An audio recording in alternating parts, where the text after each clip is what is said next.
preparado, no tengo las palabras, el conocimiento quizás, pero uno tiene que orar y dejar que Dios nos utilice. Y bueno, espero que la palabra en la que le voy a compartir ahora sea de edificación. Amén. Y que obviamente nos sirva para poder aprender algo nuevo quizás y ponerlo en práctica, que es lo importante. O sea, siempre es importante saber la teoría, pero también es muy importante ponerlo en práctica. Bueno, yo les voy a hablar hoy día sobre 3 conceptos muy importantes que debería tener un cristiano como inserto en su vida, que yo le llamo la triple C. ¿Qué es la triple C? La teoría de Michael. Primero, vamos a hablar sobre el concepto de ser consecuente. ¿Hay alguno, por ejemplo, que tenga alguna idea de qué significa ser consecuente? Si me puede dar una respuesta. Seguir al pie de la letra, no sé. ¿Cómo? Seguir al pie de la letra, seguir al pie de la letra de algo que de nuevo no sé. ¿Ya? ¿Alguien más?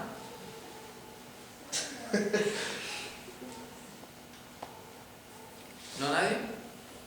Bueno, yo busqué el significado obviamente de esta palabra en el diccionario, o sea, según la Real Academia Española, y tiene muchos significados. El primero dice que ser consecuente quiere decir que sigue en orden inmediato respecto a una cosa.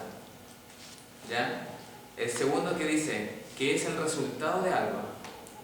Y por último, según la psicología, dice, se aplica a la persona cuya conducta guarde correspondencia lógica con sus principios. Siempre lo consideran una persona muy consecuente y recta. Lo que significa ser consecuente es, por ejemplo, si yo digo algo, o sea que mi actitud de alguna forma representa lo que yo estoy diciendo. Muchas veces, o sea, mi idea no es criticar a nadie, ni tampoco hacer como algún ataque, pero normalmente las personas, tanto jóvenes, preadolescentes o adultos, son muy inconsecuentes con las cosas que nosotros decimos. Normalmente aquí en la iglesia todos decimos ser hijos de Dios, pero ¿qué es lo que pasa? Uno al ser un hijo de Dios tiene que seguir ciertos principios que... Miguelito, ¿qué pasó? Iba a decir pentecostal.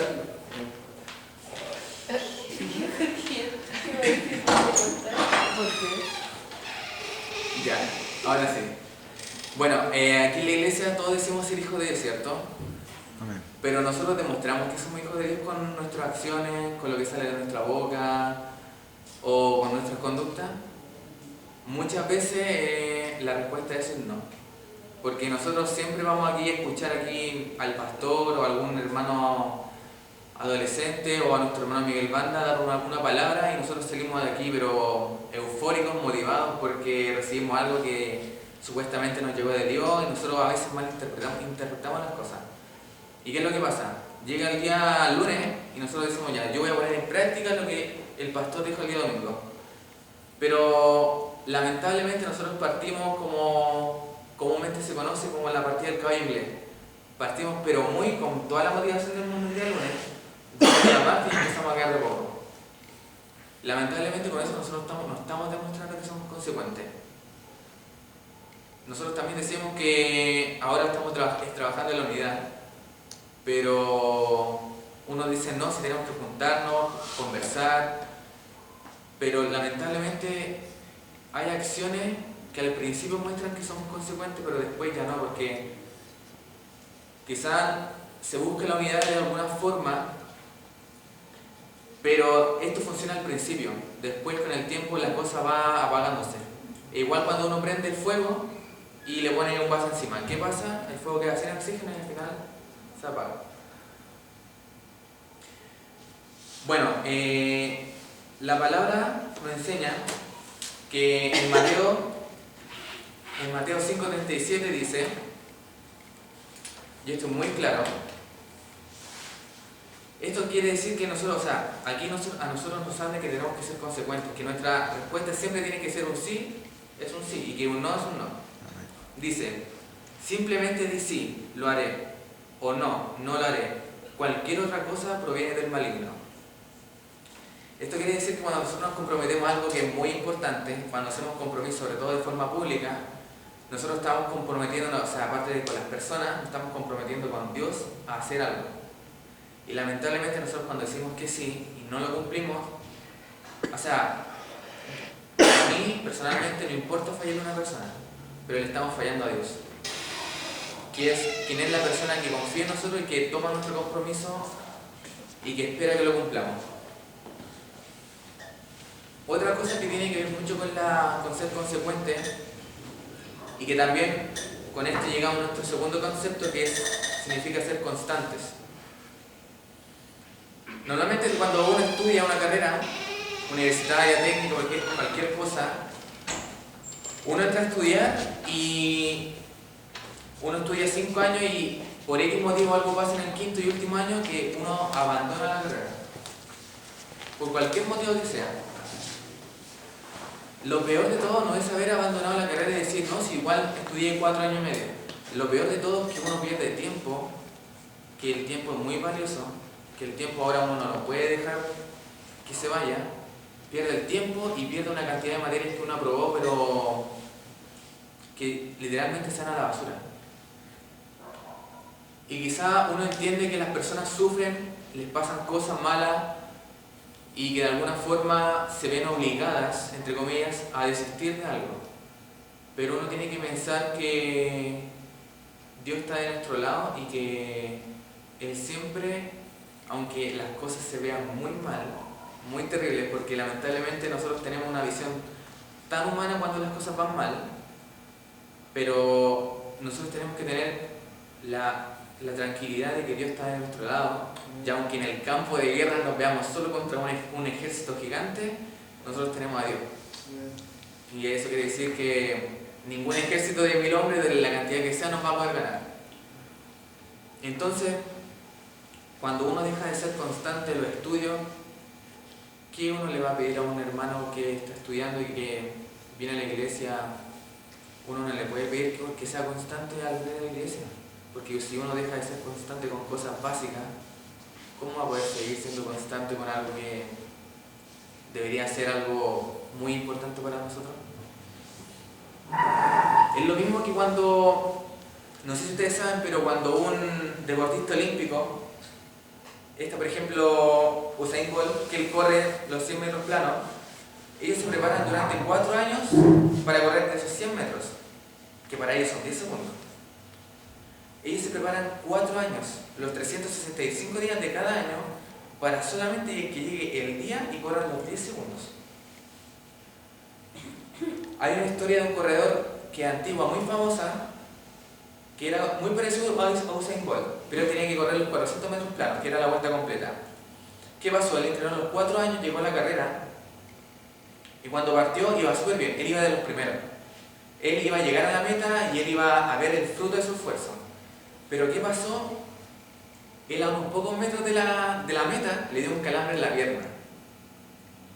Y lamentablemente tuvo que tirarse al suelo porque el dolor era muy grande.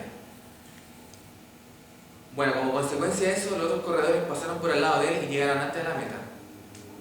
Pero él tuvo la actitud de pararse y seguir cojeando, porque estaba cojeando, él no podía pisar con su pierna que estaba calambrada, siguió cojeando hasta la meta. ¿Y qué pasó en este momento? Estaban todas las cámaras mirando a este atleta y de repente de las gradas, o sea, de los asientos, salta el papá y lo va a acompañar. Y lo toma del brazo para que los dos terminen la carrera juntos. Nosotros deberíamos ser igual cuando estamos en un proceso. Cuando a nosotros nos pase algo, normalmente esperamos que alguien nos apoye. Un familiar, algún amigo, algún no sé. Uno siempre va a esperar que cuando nos pase algo, cuando nos caigamos, alguien nos venga a ayudar a levantarnos. Pero no debería ser así porque nosotros tenemos a Dios. Entonces nosotros sabemos que si nos caemos, Dios nos va a venir a buscar y nos va a ayudar a levantarnos. Claramente también vamos a tener el apoyo de un familiar. Un ejemplo, si yo soy este corredor y me levanté si yo me levanté para seguir con la carrera, quiere decir que Dios a mí me ayudó, me dio la motivación para levantarme, para seguir con lo que yo estaba haciendo.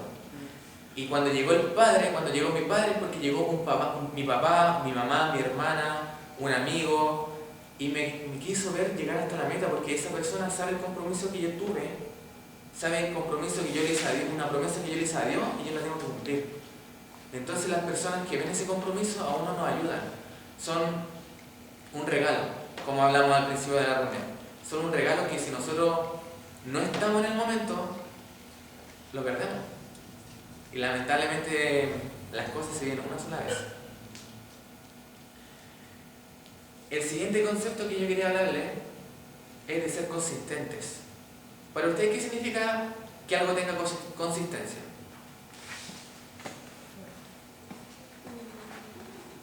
Que tenga una sustancia y no sea solamente como algo vacío, como una estructura sin nada. Así me lo imagino. ¿Ya? Por ejemplo, cuando uno dice el pastel el pastel es consistente. Sí. Algo así, o que esta mesa es consistente. Bueno, no tanto, porque está muy... Bueno, también busqué el significado de la consistencia y dice que es el siguiente: que es resistente o duradero. Durará muchos años, por ejemplo, una mesa. Y otro significado dice que tiene consistencia o solidez. Esto quiere decir que es algo firme, algo que uno se va a apoyar y no se debería caer. No me voy a apoyar fuerte en esta mesa porque no creo que salga muy bien. Entonces nosotros deberíamos ser consistentes en lo que decimos y en lo que creemos. Porque si nosotros decimos que yo tengo el espíritu y después tengo actitudes que no demuestran lo mismo, entonces mi espíritu es como una jalea que está temblorosa, se mueve, no es firme, que en cualquier momento se puede caer. En cambio, por ejemplo, si mi fe o mi espíritu fuera como una roca, la roca es muy consistente. No hay nada que mueva una roca muy grande, obviamente. Entonces, de alguna forma nosotros tenemos que unir estos tres conceptos en nuestra vida como cristianos. Y obviamente con nuestras acciones demostrar que llevamos a la práctica todo lo que decimos y lo que creemos, y lo que creemos que creemos.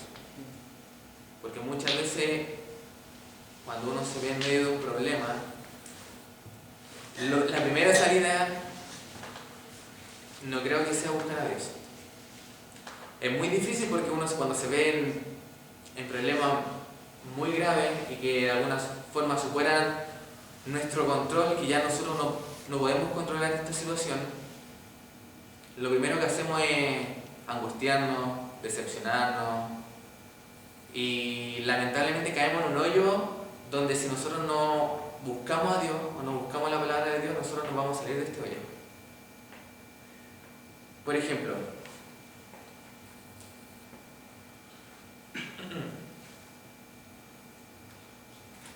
aquí yo tengo una caja de fósforo. ¿Ya? ¿La caja de fósforo para qué sirve? Para prender los fósforos, ¿cierto? Y para comer. ¿Y el fósforo? ¿Y esto con qué finalidad usamos el fósforo? ¿Qué hacemos con esto? Claro, y prendemos el fuego aquí, ¿cierto? Por ejemplo, ¿esto por sí solo tiene alguna utilidad?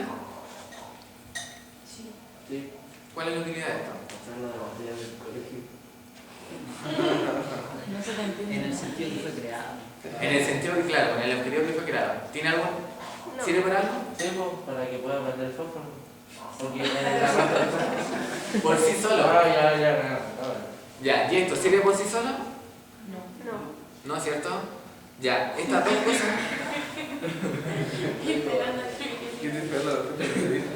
Estas dos cosas por sí solas no funcionan. Es lo mismo que con estos tres conceptos. Nosotros podemos ser muy constantes en nuestras cosas, pero si no tenemos la consistencia y... ¿Cuál era el otro concepto? Consecuente. Y ser, claro, si nosotros no tenemos la consistencia y no somos consecuentes, o sea, todo lo demás se cae. Entonces, lamentablemente, nosotros no podemos tener un concepto de los tres o dos, no podemos. Tenemos que tener los tres. Y la idea es que cuando uno aprenda esto, que el fósforo, que nuestro, en este caso nuestro espíritu, tenga consistencia. Claramente este fósforo se va a consumir y se va a apagar. Se va a apagar. Pero si nosotros tenemos un fósforo metafórico que no se consume, como nuestra fe, como no sé, nuestra capacidad de creer en Dios y de que Él mueve todas las cosas, si nuestra fe y nuestra creencia en Dios fuera como un fósforo que no se consume, la llama va a seguir ardiendo, ardiendo y no se va a apagar.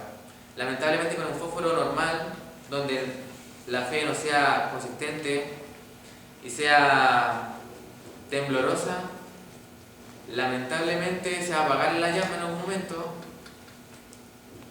y como consecuencia de eso ya no vamos a tener la luz que nos da Dios en nuestra vida.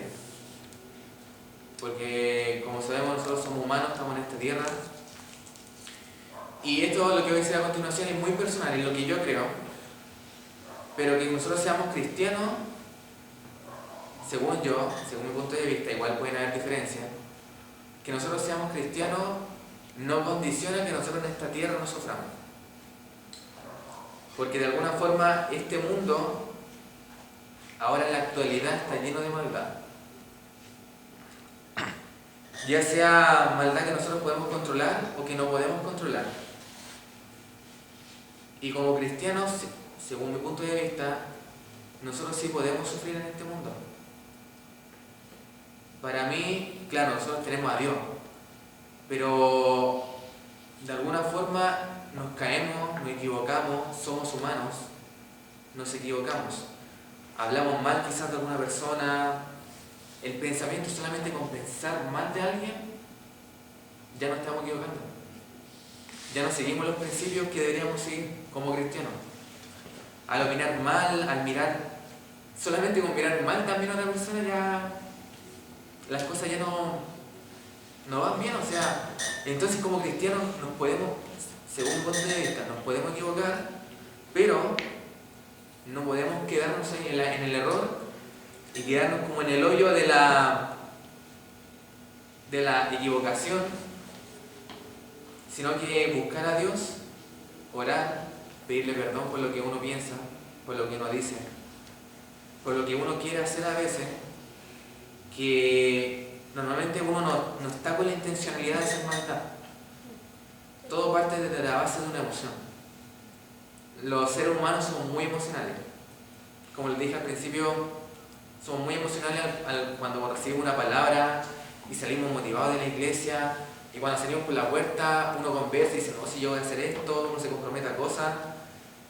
Pero la emoción, la característica esencial de la emoción es que la emoción no perdura en el tiempo. La emoción es algo que pasa en los segundos, dura ni siquiera una hora.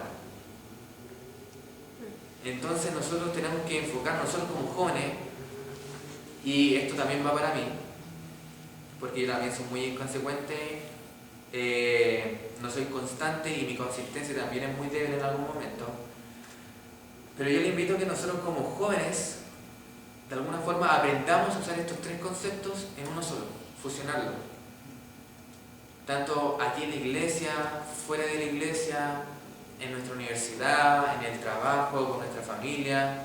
Porque si nosotros tenemos estos tres conceptos en un solo lugar, lamentablemente les tengo que decir que no tienen esos elementos, porque si son así en un solo lugar y el otro no, entonces se están engañando, se están mintiendo porque realmente no tienen esas cosas. Porque uno tiene que ser igual en todos lados. Tanto aquí, con la familia, con los amigos. Y normalmente ahí es cuando uno recae. Cuando uno sale de la iglesia y se junta con amigos quizás o está en otro ambiente que no sea la iglesia y la familia, porque normalmente uno en la familia igual no se está edificando y uno está hablando de Dios y está en la reunión de familia, pero lamentablemente con los amigos no se puede hacer eso, entonces ahí es cuando uno recae y ya en algo se equivoca. Entonces yo de verdad como joven, les digo a ustedes y también me lo digo a mí, que pongamos mucho en práctica estos tres conceptos y que de alguna forma no nos enfoquemos en los más grandes, los adultos. Porque a veces uno toma como ejemplo a una persona, pero esta persona es un humano, también se equivoca. Entonces nosotros no podemos tener de ejemplo a una persona, tenemos que tener de ejemplo a Jesús. Así que, bueno, mi palabra era corta porque como les dije, quizá yo pienso que no tengo las palabras ni tampoco el conocimiento, pero espero que lo que les compartí hoy día de verdad les sea muy útil y creo que es muy útil porque tanto como jóvenes como personas cristianas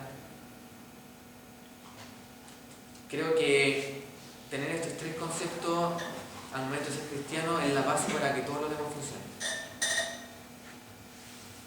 Así que como tarea, cuando tengamos estas salidas, por ejemplo, que el hermano Miguel Vázquez nos va a auspiciar, Subvencionar. a subvencionar.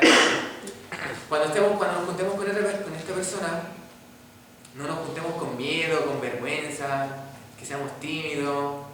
Es nuestro hermano, no es una persona desconocida, es una persona que es una hermana de la iglesia. Así que, de verdad, muchas gracias por la oportunidad y espero que la palabra les sirva. Que Dios los bendiga.